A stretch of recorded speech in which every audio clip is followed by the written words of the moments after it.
Recording. So good morning, everyone. Good afternoon, since it's like in Greece, it's like 10 minutes past 12 o'clock. I would like to welcome Professor George Kavoulakis, Hellenic Mediterranean University through International Relations Office, together with the Athena European University. We are launching a new series of colloquial talks devoted to the Nobel Prizes. And we are starting with the Nobel Prize in Physics of 2022. Professor Kavoulakis is going to be the speaker. The title of his talk will be a very brief introduction to quantum mechanics and Bell's inequalities. Few words about Professor Kavoulakis, that he also is one of the main organizers of our Sci Cafe that we ran the last 3 years. He's the director of the Mechanical Engineering Department. He has received a bachelor degree in physics from the University of Crete in 1990s. Actually, he's considered, I think, still now, one of the best graduate students of our department, since also I'm a graduate of this department, but I was one of the worst, not one of the best, as George. He has received his master degree in physics from the University of Illinois Urbana-Champaign in 1993, and also a PhD in physics from the same university in 1996. Since then, he has spent his postdoctoral visits in USA, in Denmark, in Sweden, and we are very lucky that right now he's a professor in our university. His research interests include quantum fluids, soliton, semiconductor physics, and others. So I will provide the floor to George for the next 45 minutes, depends on him. And then we're going to have a period of Q&A session. So George, the floor is yours, and thank you very much for this nice idea, because it was your idea about this series of colloquial talks in Nobel Prizes. And the floor is yours. Thank you. Well, thank you so much, Kostas. Well, before I get to my talk, thank you for your kind words, Kostas. Well, I haven't been that good, as good as Kostas said. I mean, but thanks anyway. And also, I should stress that this effort of these talks, which grows in time, is a pure result of Kostas's efforts. I have done nothing, and we should all be grateful to him.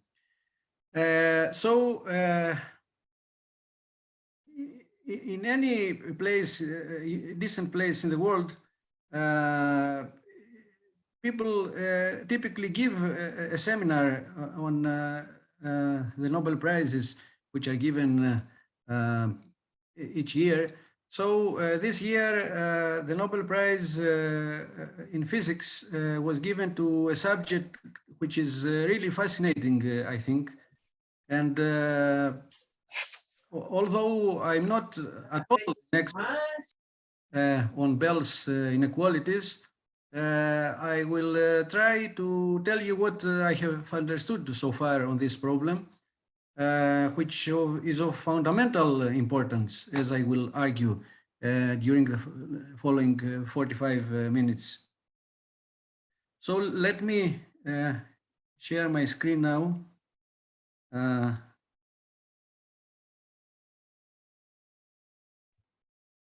So is it fine?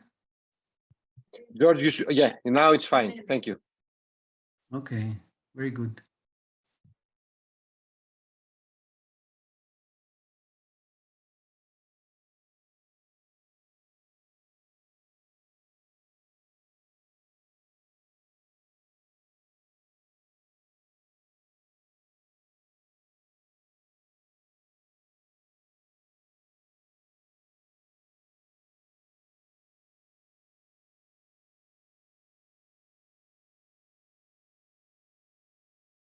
And Bell's can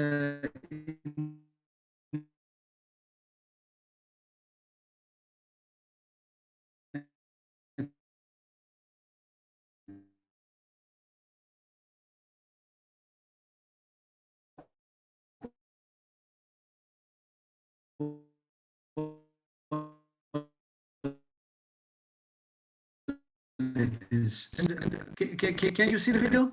Yes. Okay. here on the right, you can see Niels Bohr. This is a video which was produced in Denmark for the celebration of the 100 years of the Bohr model. So I think it is worth spending these 5 minutes on this because it's, I think, amusing. This is the Niels Bohr Institute, how it was in the past and how it is now.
Γιώργο, δεν έχουμε ήχο από το βίντεο, αν έχει ήχο. Είναι πολύ, ναι, είναι πολύ χαμηλός ο ήχος. Ναι, δεν έχουμε ήχο.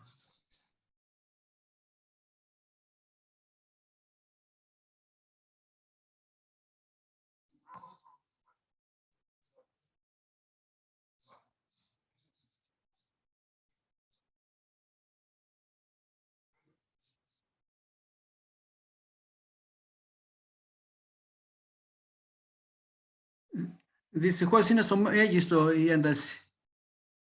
Γιώργο, άμα πας δίπλα εκεί που λέει το 536 ο χρόνος, έχει ένα μεγάφωνο. Μπορείς να το... Α, είναι στο μέγιστο. Ναι, στο μέγιστο είναι.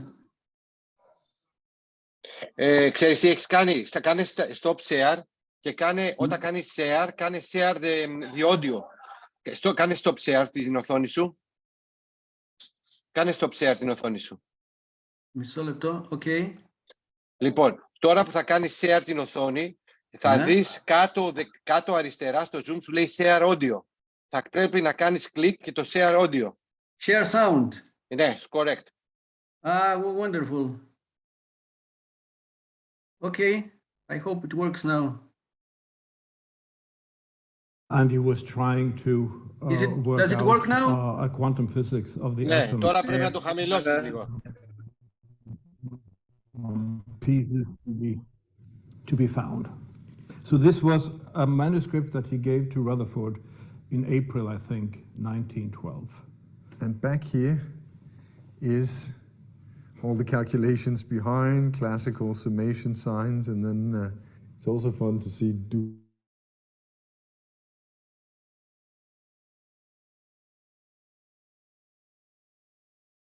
about electrons, but how they constituted matter was a mystery. And Niels Bohr proposed that electrons orbit a heavy nuclei, such as a proton, much like planets orbit the sun. But he quantized this picture so that the electrons could only follow very specific orbits. They could change orbit, and when doing so, they would emit a photon, a light particle, which is actually how people could see that his model was perfectly correct.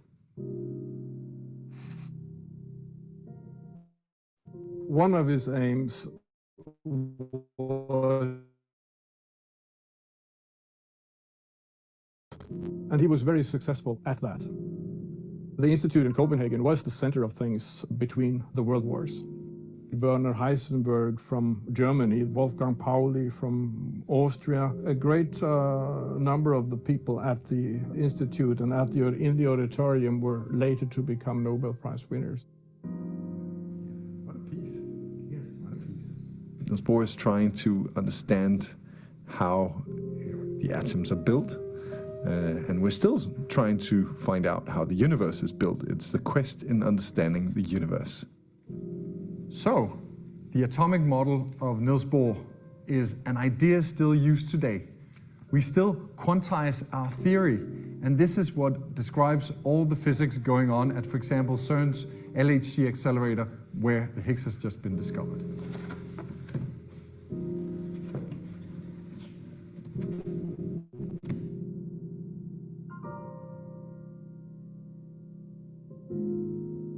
Okay, so can you hear me?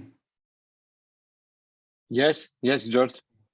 Okay, so as it was mentioned earlier, in 2013, the Bohr model was established, and there were many celebrations about this. Here you can see some legendary figures from the Niels Bohr Institute while they had these conferences. Here is on the left Niels Bohr, this is Paul Dirac, this is Werner Heisenberg, this is Ehrenfest. Here also you can see Bohr, Heisenberg, Pauli, Landau, Schrödinger must be this one on the back. I mean, very, prestigious people. Felix Bloch is this one here. So before we discuss about quantum mechanics, though, let's remind ourselves that until then, we had the classical description of our world, and this consisted of the theory by Newton, namely the laws of motion and the theory of gravity. The statistical physics as it was invented by Boltzmann, and finally, the theory of electromagnetic radiation by Maxwell. And it was clear that light was, the nature of light was, it has a wave nature, as we knew from interference phenomena. So at the end of the 19th century, that was, these were the three pillars of classical physics: classical mechanics, statistical physics, and the wave nature of light. And there was a clear separation between particles and waves. And then around that period, there were two great figures. The one was Albert Einstein and the other one was Niels Bohr. We should recall that during 1 year, 1905, Einstein found the special theory of relativity, the mass and energy equivalence, the photoelectric effect, and the Brownian motion, which all of them were revolutions in physics.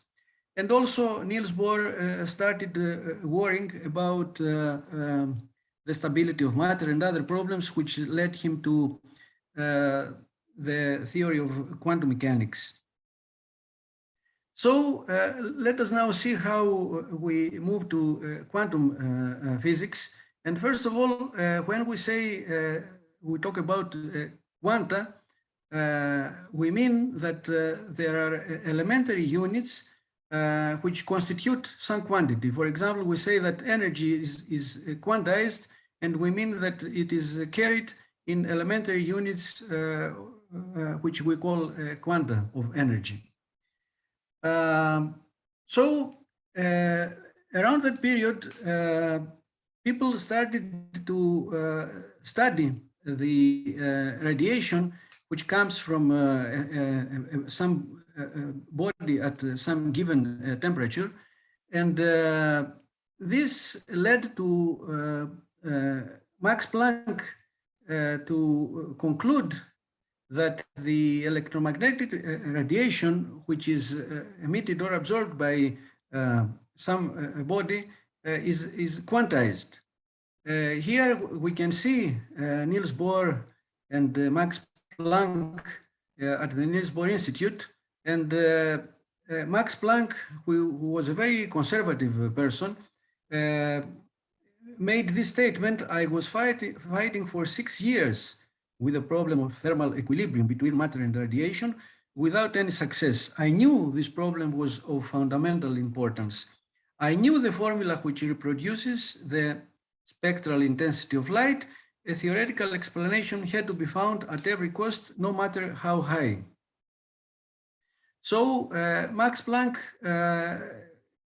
realized that something was really wrong in classical physics, and more specifically about the wave nature of light. And that's why he was forced to make this new theory, which said that the electromagnetic radiation was emitted in some quantized form. A bit later, Einstein studied the photoelectric effect and argued that the electromagnetic radiation is not only emitted or absorbed in quanta of energy, which now we call photons, but it is also, it propagates, it is quantized in these quanta of energy.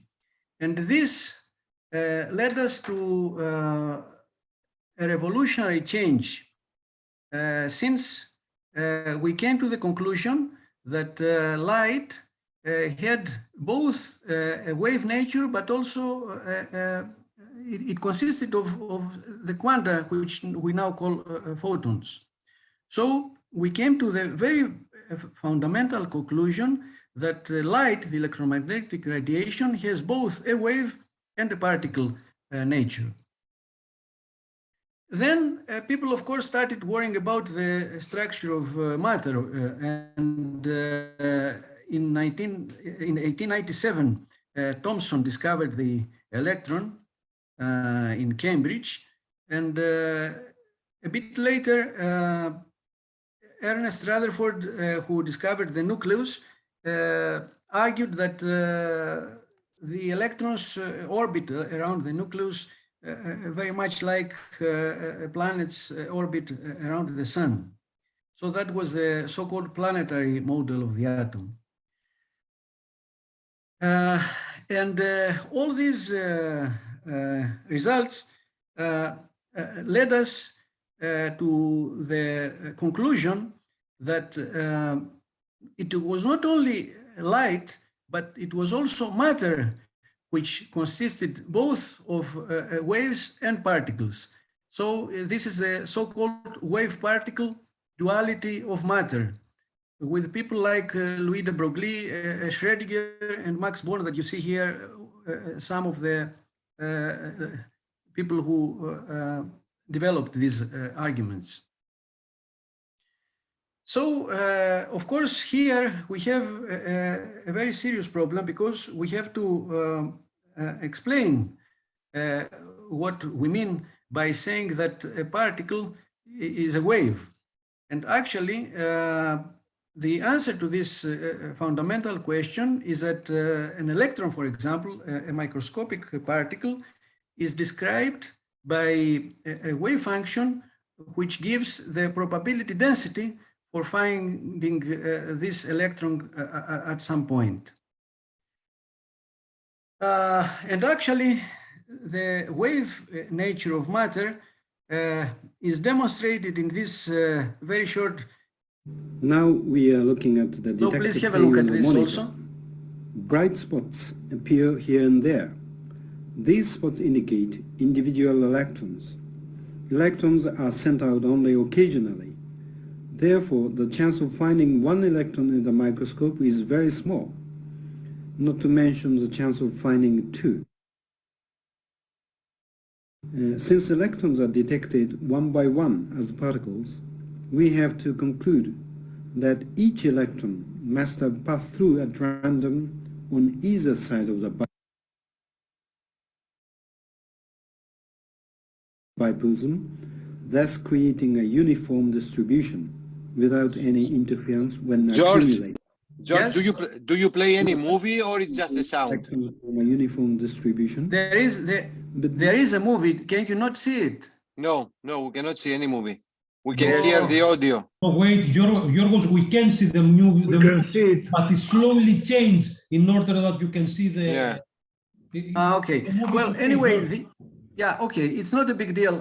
This movie demonstrates, in this movie, you get electrons, which pass two holes. And finally, you see that there are interference fringes.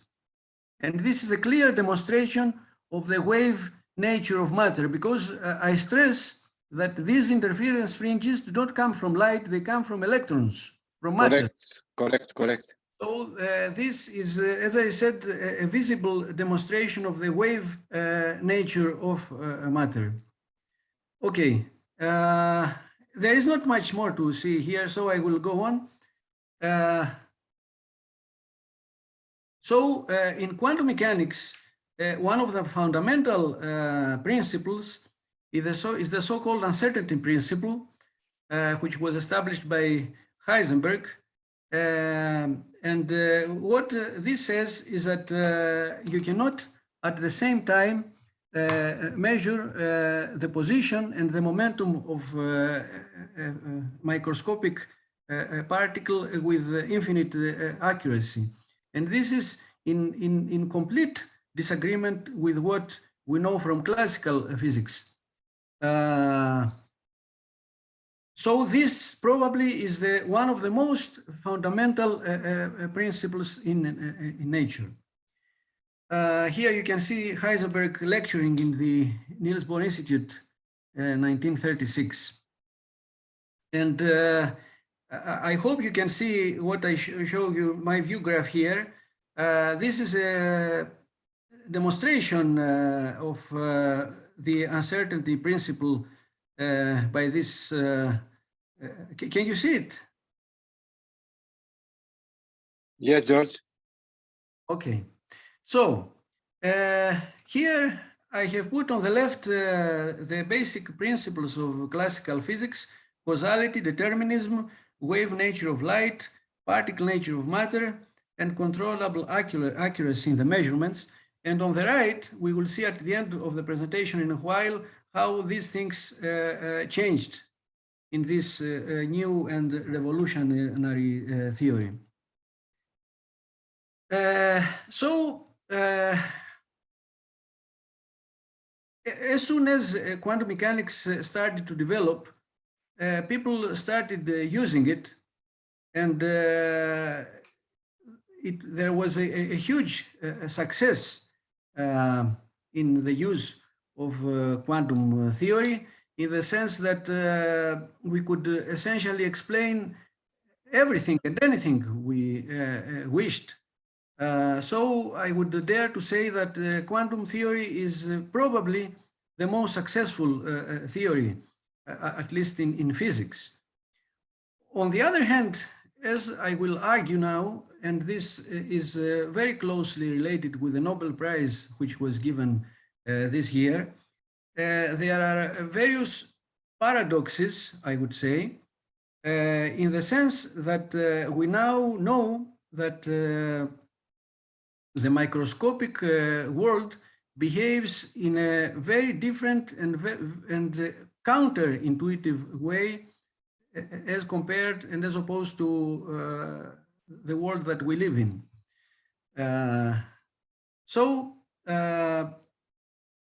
All of you must have heard this phrase by Einstein, who criticized the quantum theory very intensely and violently. So Einstein liked to say that God does not play dice. And we will get back to this in a while. Another famous example of these paradoxes has to do with the so-called Schrödinger's cat. Schrödinger, who was one of the main figures during that period that quantum mechanics was developed, realized that if one somehow connects the microscopic world with the macroscopic world, then certain things start to become a bit blurry, I would say. So Schrödinger's thought experiment is the following. Suppose that I have here some radioactive material which it may or may not decay. So if it decays, then it ignites some mechanism here, which with a hammer here, it releases some gas which is poisonous. So Schrödinger says that according to quantum mechanics, there is a probability that the radioactive species which is here may or may not have decayed, which means that the cat may still at the same time be alive and dead at the same time. So Schrödinger argued that this doesn't make sense because it doesn't make any sense to assume that this cat is at the same time both alive and dead. So there were all kinds of arguments criticizing quantum theory. And I would say that probably the most important one came from Einstein, Podolsky, and Rosen in this paper in 1935, this is a so-called EPR paradox. And let me try to describe this to you in simple words. First of all, Einstein, Podolsky, and Rosen made two assumptions. The one was locality, in the sense that if I have two particles which are further away from each other, they do not talk to each other. And the second assumption was the so-called realism. Namely, that objects, properties of objects, are real and exist independently of whether we look at them or not. So Einstein liked to say that the moon is there even if I don't look at it. So by making these assumptions, these two assumptions, and introducing the problem that I will describe to you now, they argued that quantum mechanics could not be correct. So the argument is the following.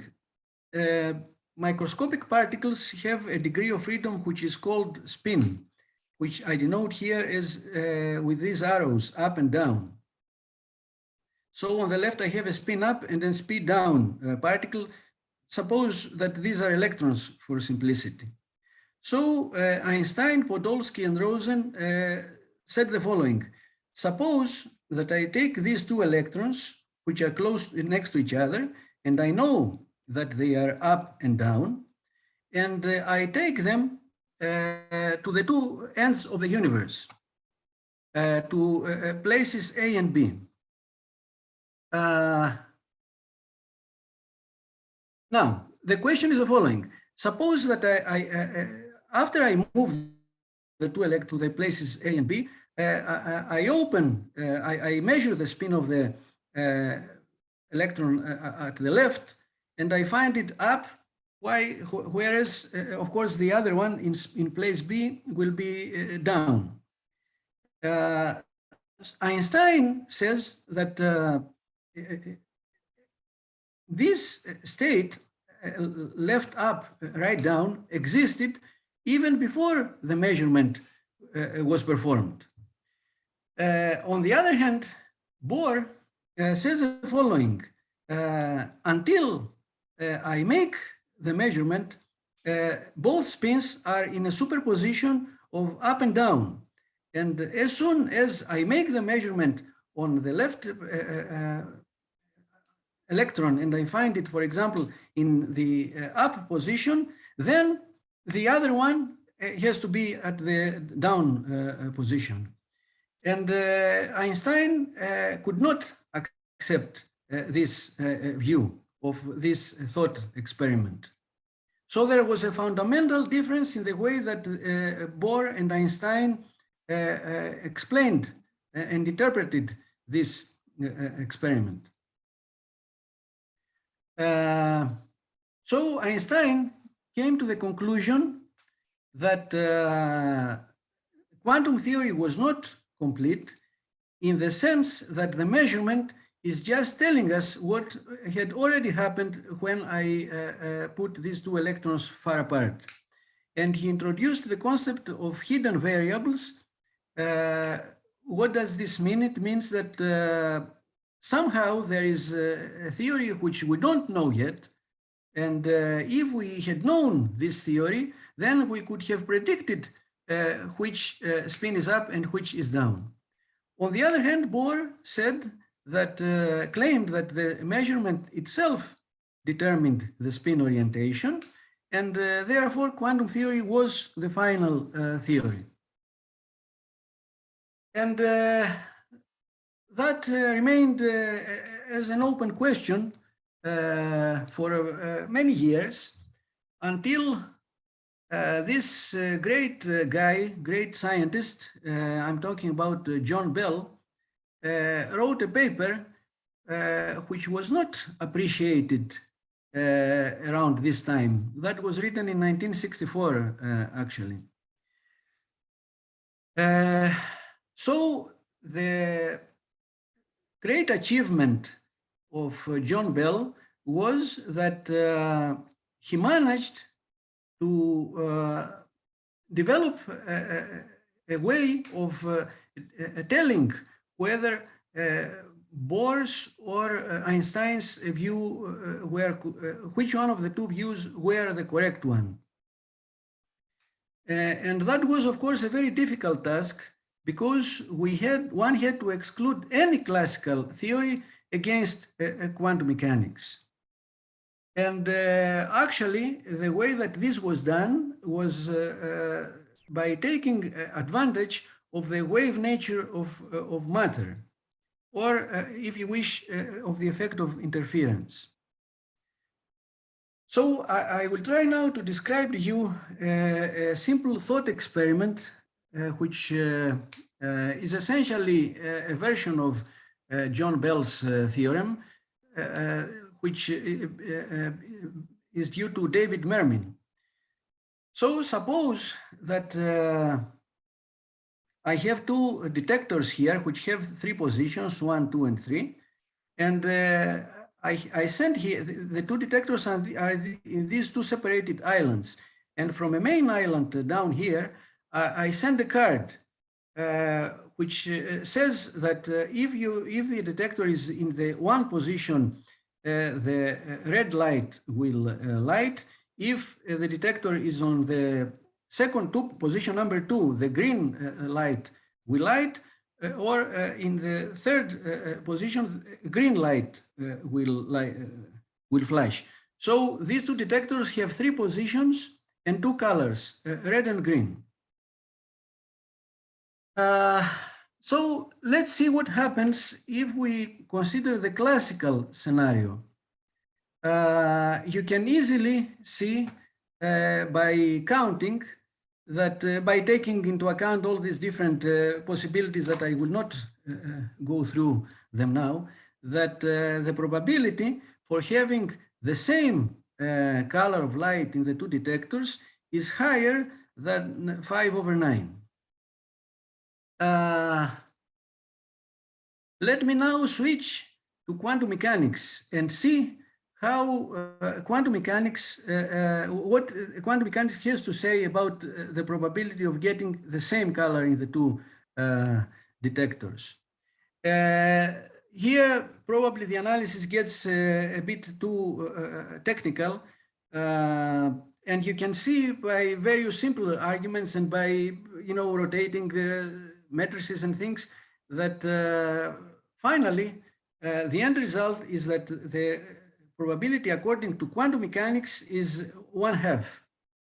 So the basic message here is that if I use a deterministic and causal theory, namely a classical theory, the probability for getting the same color in the two detectors is higher than 5/9, whereas quantum mechanics predicts that this probability is exactly 1/2.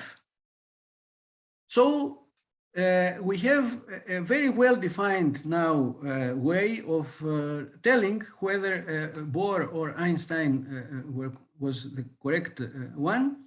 And this experiment was indeed performed.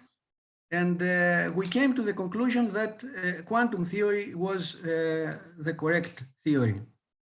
And actually, many people believe that Bell's theorem is the most profound discovery of science, since it touched really the foundations of and the validity of the quantum theory itself. So here on the right, you can see Alain Aspect, who was one of the three people who got the Nobel Prize. On the left, you can see John Bell. Unfortunately, John Bell died when he was 62 of a stroke. Otherwise, it is certain that he would have gotten the Nobel Prize as well. And as I said before, the three people who got the Nobel Prize essentially demonstrated that the scenario that quantum theory was not complete, the theory of hidden variables was not confirmed by nature. So this led us to the Nobel Prize, the 2022 Nobel Prize in Physics, which was given to these three gentlemen that you can see here, Alain Aspect, John Clauser, and Anton Zeilinger. And so finally, according to the experiment itself, as opposed to what Albert Einstein thought, it seems that God does play dice, and that the quantum theory is the correct theory. 10 years ago, actually, there was an experiment by Zeilinger and his group in these islands in Tenerife and La Palma. And actually, they managed to teleport photons essentially using the arguments that I presented to you earlier. So coming back to these two tables that I showed you before, we can now say that quantum physics, which is a correct theory of nature, still accepts, of course, causality. Determinism is replaced by probabilism. Both light and matter have a wave and a particle nature. And finally, as opposed to classical physics, in quantum mechanics, we cannot improve the accuracy of a measurement as much as we wish. There are certain limits in this which are inherent in the theory. So to conclude, I reached the end of my presentation. I would like to refer to these two guys. Niels Bohr himself, who developed quantum mechanics to some extent, said that anyone who is not shocked by quantum theory has not understood it. And the other one is that anybody who is not bothered by Bell's theorem has to have rocks in his head. So this is all I had to say in this brief introduction, and I thank you for your attention. Thank you very much, George, for this nice tour through the story of the quantum mechanics and the main principles. Now it's time for questions. I will give the floor to anyone from the audience if you have any questions to George. In the middle time, I would like to ask George, since your lecture is going to be coupled in 2 weeks' time from a lecture regarding quantum computing, I would like to listen your perspective. What do you think about quantum computing, spintronics, and what do you think about this kind of technologies that there is a direct impact of the quantum mechanics? What do you think? Yeah, well, first of all, as I mentioned to Kostas, I'm not an expert at all in these things, but from the very few things that I know, I consider this to be a real revolution. So my view is that within the following decades, and while hopefully we are still alive, we will see great things developing there. Yeah, this is a difficult subject, coming back to my presentation to present. I try to avoid, getting too much into technical details, but I think the basic message is that John Bell, who has not received the credit that he deserved, was a great figure. And essentially, this year's Nobel Prize came from his studies. All these guys now are taking advantage of these ideas, also in teleportation and all these modern things. Yeah, I don't understood anything actually. I try to be as simple as possible, at least in the beginning. No, you should share, this presentation with us to use it in our courses regarding quantum physics. Yes, I would be pleased to do it, Costa. And as someone said, I remember one lecturer in Oxford that he's doing, the introductory course in quantum mechanics. He used to say like physics is hard and quantum mechanics is the hardest part of physics. Indeed. So what you are Absolutely, I fully share this view, Costa.